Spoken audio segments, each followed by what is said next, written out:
যার নেক আমল থাকবে কবরের মধ্যে সে হবে বাদশাহী, তার কোনো টেনশন, তার কোনো চিন্তা কিছুই থাকবে না। কবরের মধ্যে আমাদের সবার যেতে হবে কি না? যাওয়ার সঙ্গে সঙ্গে মুনকার নাকির ফেরেশতা আসবে কি না? আসিয়া বলবে মার রব্বু কামার দিনু কামান নাবিউকা, কয়টি প্রশ্ন? না পারলে প্রশ্নের জবাব শুরু হয়ে যাবে কবরের আযাব। কথা বলেন ঠিক না বেঠিক? এ দুনিয়ার মাবুন গো, কিন্তু আমাদের প্রশ্নের জবাব দোয়া লাগবে কিনা? সবাই কি পারবে দিতে? ওই মুনকার নাকিরের চেহারা দেখে কতবার হতাশা হয়ে যাবে মাগো, চক্ষু দুটো বন্ধ হয়ে যাবে তার আকৃতি দেখিয়াই, কিন্তু তার চোখ দুটো থাকবে বড় বড় দিঘের মতো, তার চেহারাটা ভীষণ কালো, তার মাথার চুলগুলো খাড়া খাড়া হয়ে থাকবে, তার গায়ের রং এত কালো, এমন ভয়ঙ্কর চেহারা নিয়ে ওই মুনকার নাকির কবরের মধ্যে ঢুকবে। মুনকার নাকিরের দাঁত থাকবে মাগো উহুদ পাহাড়ের মতো, জোরে বলে সুবহানাল্লাহ। ওই দৃশ্য দেখে সবারই হতাশা হয়ে যাবে, কেউ কি ওই প্রশ্নের জবাব দিতে পারবে না। পারবে কারা? ঈমান ও আমল আওলা। কে পারবে জোরে বলেন? ঈমান আমল আওলা, তারাই পারবে ওই প্রশ্নের জবাব দিতে। আল্লাহ তাআলা বলেন ইন্নাল্লাযীনা আমানু ওয়া আমিলুস সালিহাত কানাত লাহুম জান্নাতুল ফিরদাউসি নুজুলা। আল্লাহ তাআলা বলেন আমার যারা ইমানদার বান্দা বান্দি যারা সৎকর্ম করবে তারাই পাবে জান্নাতুল ফেরদাউসের বাগান। জোরে বলে সুবহানাল্লাহ। কত টাকার ওয়াদা? টাকার ওয়াদা, আল্লাহর ওয়াদা কোনোদিন ঘর খিলাফ হবে কি? ইমানদার হইতো টাকা পয়সা, পাকা বাড়ি, পাকা ঘর কিছু লাগবে না, লাগবে শুধু ঈমান। তার সঙ্গে তার পাশাপাশি তার থাকতে হবে আমল। জোরে বলে সুবহানাল্লাহ। হে দুনিয়ার মাবুন গো, আমাদের আর বেশি সময় নাই, কবরের কথা একটু স্মরণ করেন।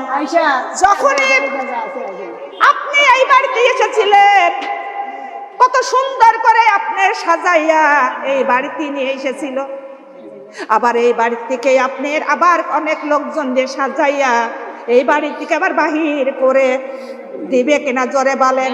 এ দুনিয়ার মাবুন গো, আপনি যখন এই বাড়িতে এসেছেন কত সুন্দর সাজগোজ করে আপনার দিয়েছিলেন, এই বাড়িতে ঢুকেছেন, আবার এই বাড়ি থেকে আবার সাজগোজ করে আবার এই বাড়ি থেকে বাহির করে দেবে কিনা?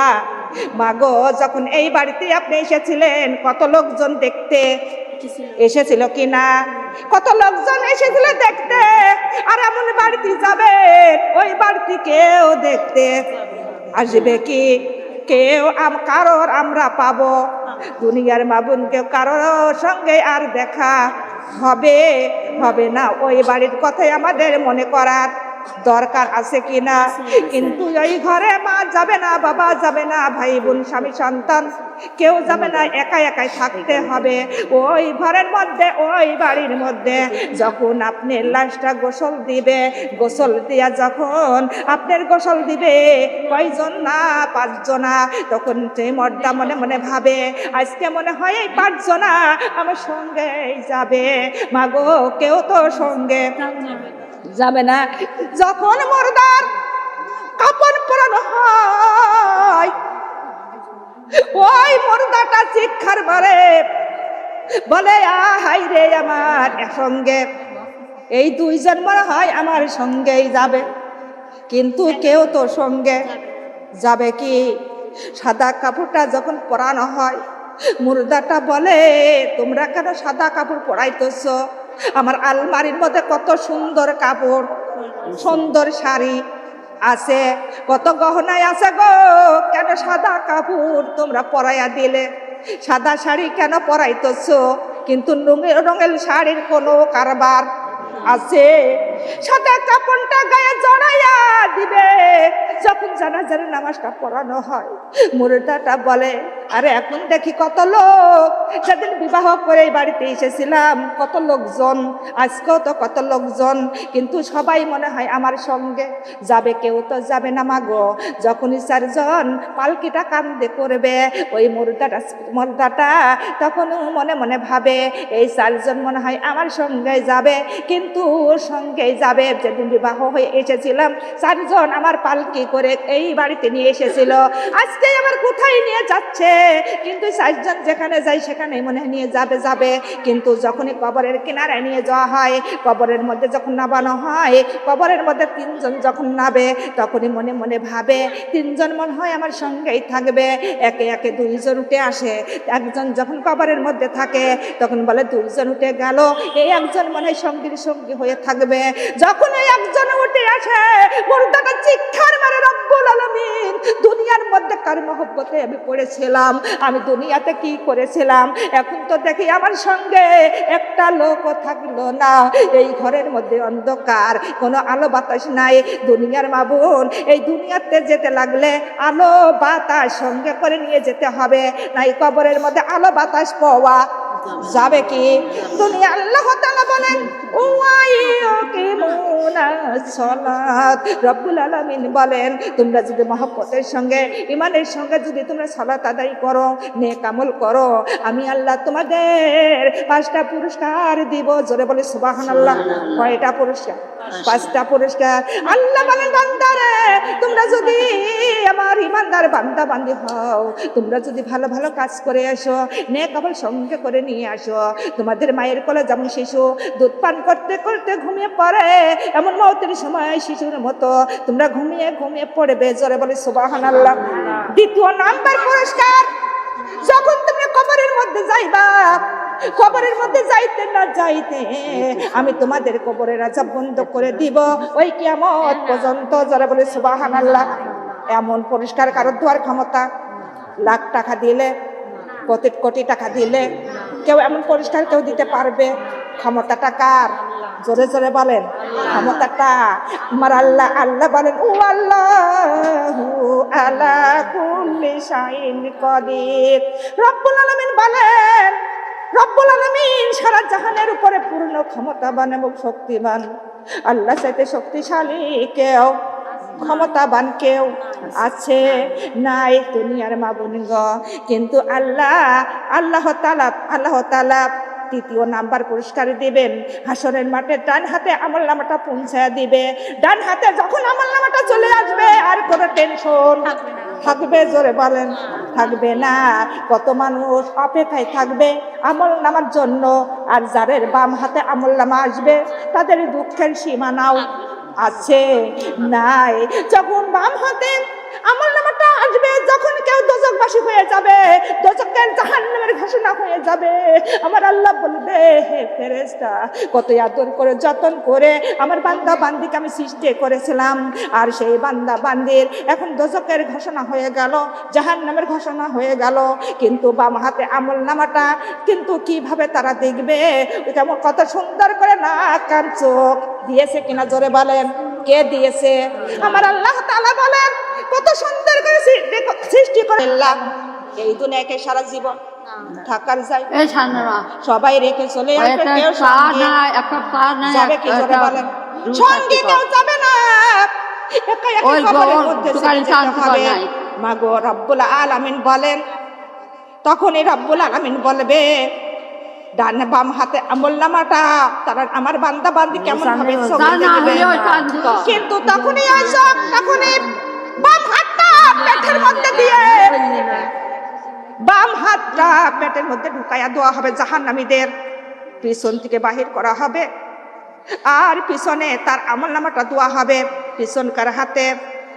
তখনই আল্লাহ তাআলা বলবেন, ওই জাহান্নামীদের এই মানুষের আকৃতি থাকবে না, তখন তাদের পশু পাখির রূপ, এবং তাদের দেওয়া হবে মুখটা পশু পাখির রূপ ধরবে।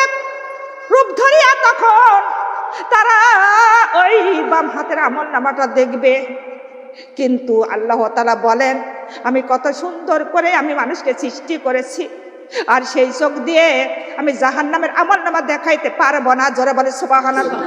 আমার আল্লাহ বলেন ওয়াতিনি ওয়াজাইতুন ওয়া তুরে সিনিন হাজাল বালাদিল আমিন লাকাদ খলাকনাল ইনসানা ফি আহসানি তাকওয়িম।